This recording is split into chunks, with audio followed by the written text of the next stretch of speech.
Assalamualaikum warahmatullahi wabarakatuh. Bismillahirrahmanirrahim. Alhamdulillahilladzi huwal ahad, al-wahidus samadu yahdi lirrasyad. Wassalatu wassalamu alaika wa ala alika ya sayyidi ya Rasulullah, amma ba'd.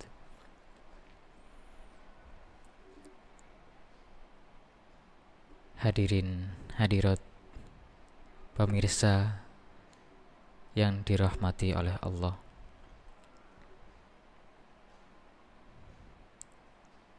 marilah kita mengucapkan syukur.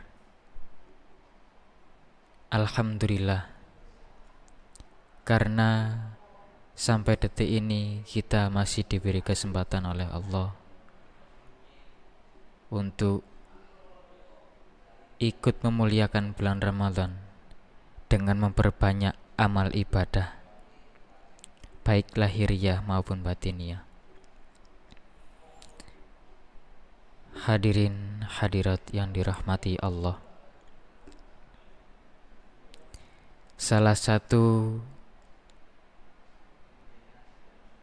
cara untuk memperbaiki diri yakni dengan meneladani sifat Rasulullah Sallallahu Alaihi Wasallam.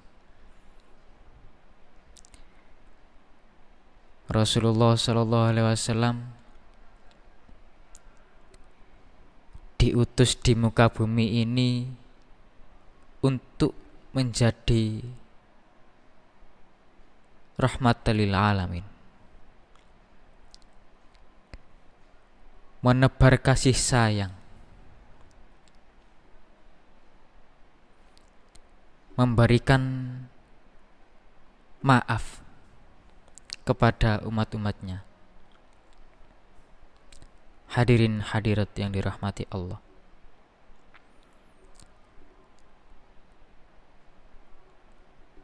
sudah kita ketahui bersama bahwasanya ketika Rasulullah Shallallahu Alaihi Wasallam hijrah dari kota Makkah menuju Taif dengan harapan hijrah beliau ke kota Taif itu mendapatkan dukungan yang sebanyak-banyaknya untuk menebarkan agama Islam. Akan tetapi sesampainya di kota Taif, masyarakat mengetahui bahwasanya ketika Nabi hijrah ke kota Taif, ini akan merusak agama nenek moyangnya. Mengetahui hal demikian,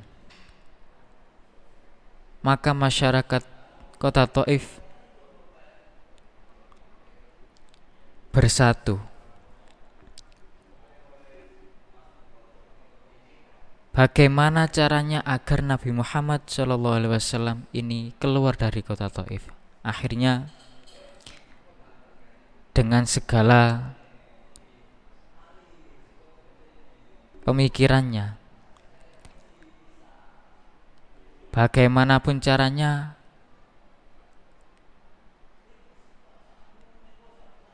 pasti dilakukan agar Nabi keluar. Akan tetapi ketika Rasulullah disakiti,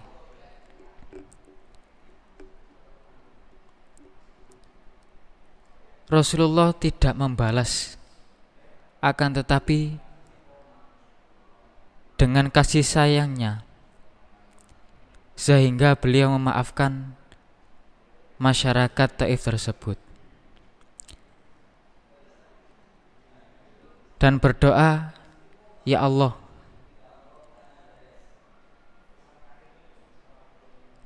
ampunilah mereka. Sungguh mereka orang yang tidak tahu.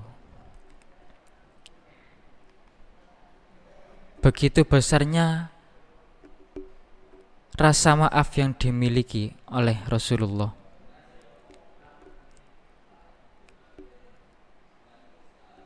Lantas, apakah penting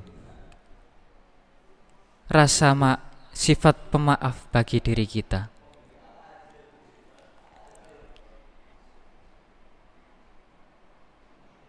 Di dalam suatu qaul disebutkan, ma naqasat shadaqatu mim malin wa ma zadallahu 'abdan bi'afin illa 'izza wa ma tawadhu'a ahadun lillah illa rafa'ahullah.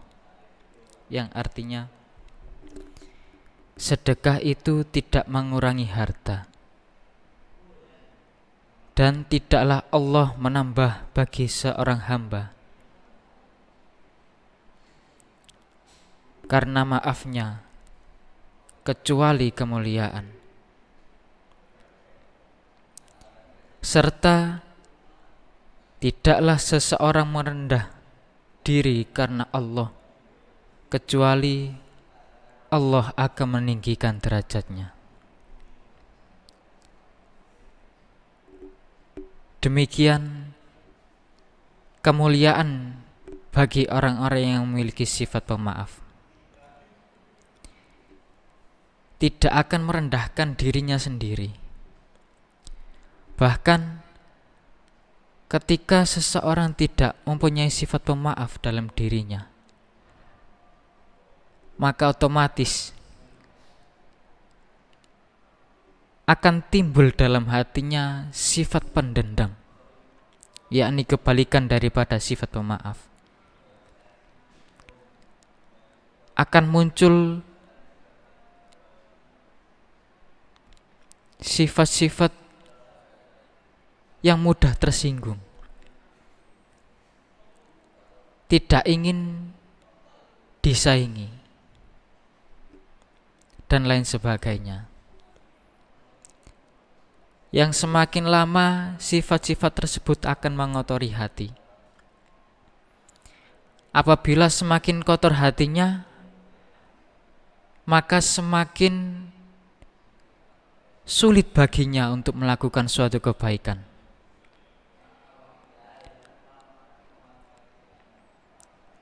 Akan sulit baginya untuk menerima suatu takdir. Akan sulit baginya untuk mempunyai sifat damai dalam hatinya. Hadirin hadirat yang dirahmati Allah.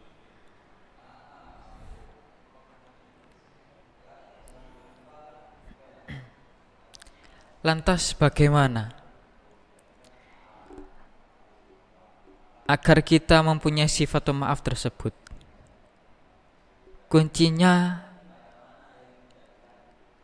yaitu dengan membersihkan hati.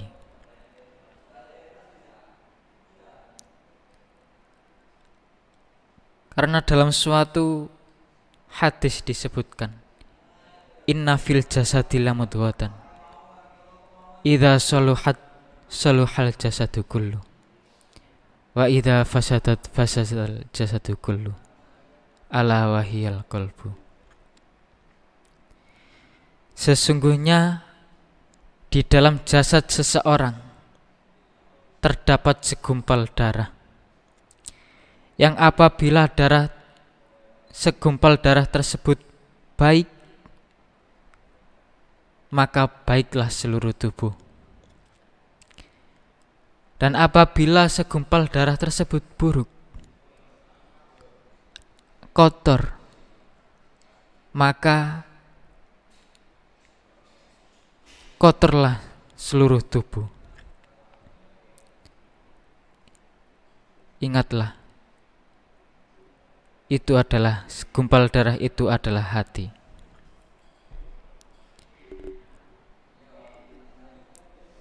Hadirin hadirat yang dirahmati Allah. Bagaimana cara kita untuk membersihkan hati? Di dalam qaul ulama dijelaskan, yaitu salah satunya dengan memperbanyak beristighfar, memohon ampun kepada Allah, menyadari bahwa diri kita lemah, menyadari bahwa hati kita kotor,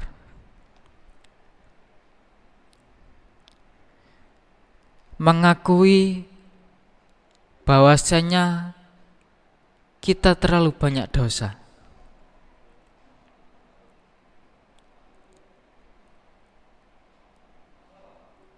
Kemudian yang kedua, yakni dengan membaca sholawat kepada Rasulullah. Karena dengan mengambil hikmah daripada beliau Nabiullah Adam, ketika beliau diturunkan oleh Allah ke bumi karena suatu kesalahan, sampai beberapa ratus tahun pun Nabiullah Adam memohon ampun. Akan tetapi selama itu pula permohonannya belum dikabulkan oleh Allah. Sampai pada suatu ketika Nabiullah Adam teringat bahwasanya pada salah satu tiang-tiangnya Arsy tertulis lafaz La ilaha illallah Muhammadur Rasulullah. Maka seketika itu beliau Nabiullah Adam bertawasul kepada Nabi Muhammad SAW, kemudian memohon ampun kepada Allah. Setelah bersolawat kepada Rasulullah, Allah mengabulkan permohonannya.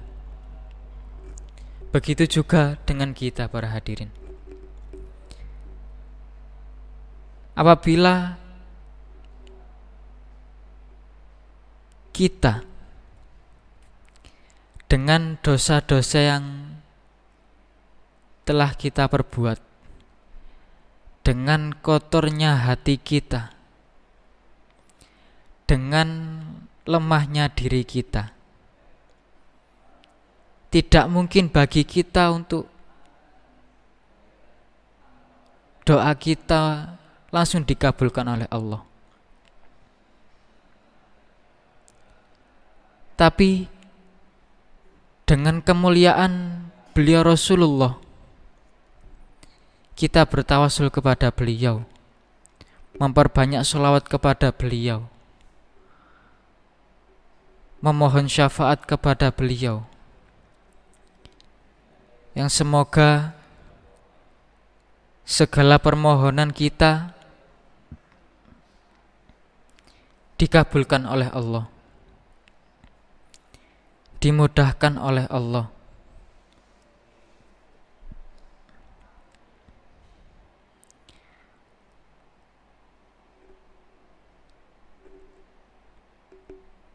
Akan tetapi hadirin, ketika membaca sholawat tidak hanya diucapkan saja, tetapi juga membutuhkan seorang guru. Karena apabila seseorang melakukan sesuatu dengan tujuan agar tercapai, dengan adanya tutorial atau dengan adanya seorang guru, maka akan lebih mudah tercapai daripada tidak ada guru.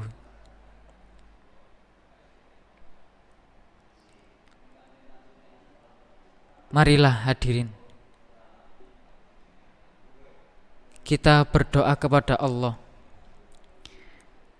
dengan kemuliaan beliau Rasulullah SAW. Semoga dengan taufiknya kita diberi petunjuk, diberikan jalan, diberi seorang guru yang bisa membimbing kita untuk bisa menghadap kepada Allah, untuk bisa memaafkan orang lain dengan sepenuh hati. Mungkin hanya ini yang bisa kami sampaikan. Segala salah dan khilaf kami mohon maaf yang sebesar-besarnya. Wabillahi taufiq wal hidayah. Wa min Rasulillahi sallallahu alaihi wasallam asy-syafa'ah tarbiyah. Wa min khawsiyati zaman an-nadhr wal barakah. Wal afa minkum. Wassalamualaikum warahmatullahi wabarakatuh.